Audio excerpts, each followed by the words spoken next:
Salve, eu sou o Padre Francisco e essa é a meditação do Evangelho de hoje, dia 28 de agosto de 2020, memória de Santo Agostinho, Bispo e Doutor.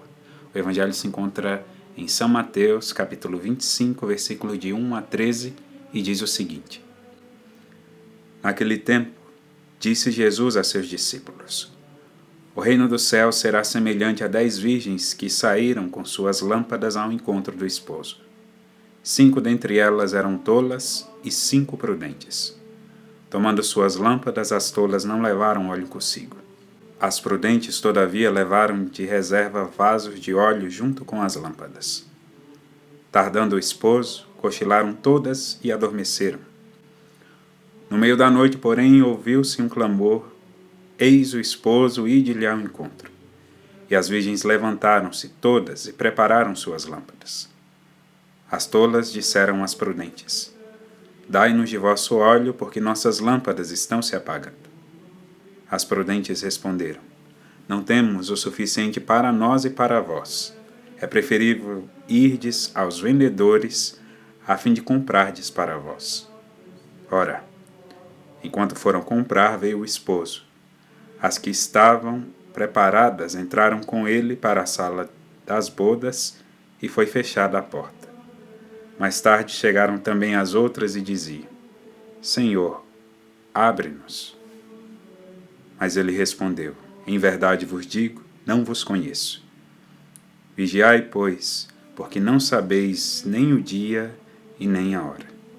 Queridos irmãos, o Evangelho de hoje, ele segue a linha do imaginário nupcial empregado no livro do Cântico dos Cânticos, nos quais os rabinos aplicavam essa analogia do noivo, da noiva, para a relação de Deus com o seu povo.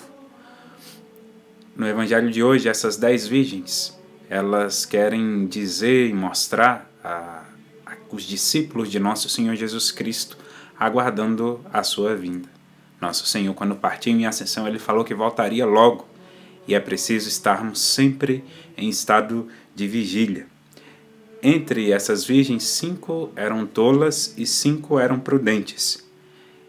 E aí a virtude que se coloca em relevo, obviamente, é a virtude da prudência, que em outras palavras quer dizer uma sabedoria prática em relação à salvação. Uma sabedoria que leve a tomar boas decisões, que não contrarie o propósito, a opção fundamental que todos nós temos, que é a salvação em nosso Senhor Jesus Cristo.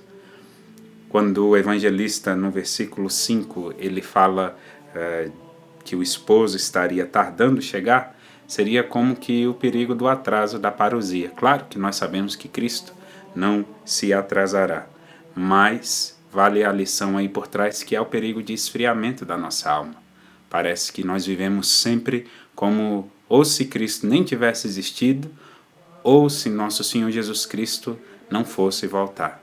É preciso estarmos preparados para a vinda do Senhor, que vem e vem logo.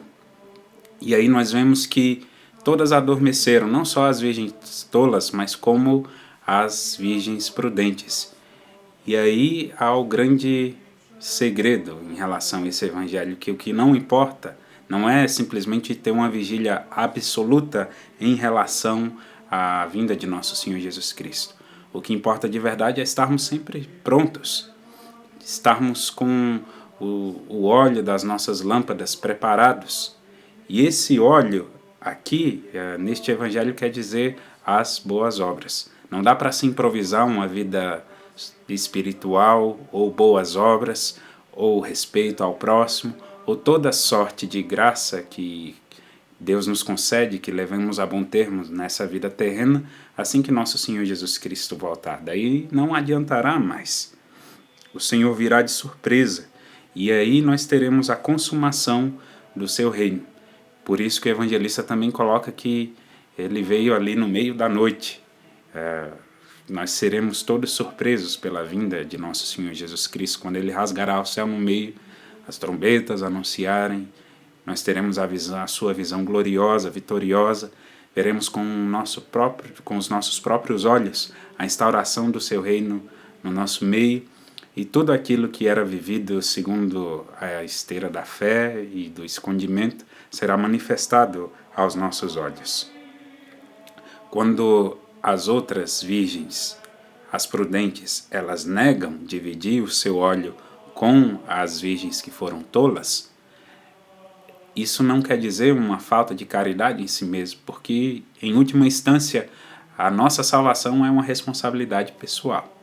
Então, hoje é tempo de recordar e ver o que temos feito, que ainda não está de acordo com a presença de nosso Senhor Jesus Cristo, e adequar a nossa vida, converter o nosso coração para que vivamos o tempo presente como se Cristo já estivesse no meio de nós. Dessa maneira, a vinda de nosso Senhor Jesus Cristo não será para nós um motivo de tristeza, ou de contrição, ou de distanciamento de Deus, mas será a renovação da nossa esperança, a vivência plena da nossa alegria e, pois, o cumprimento de todas as promessas que um dia Ele nos fez.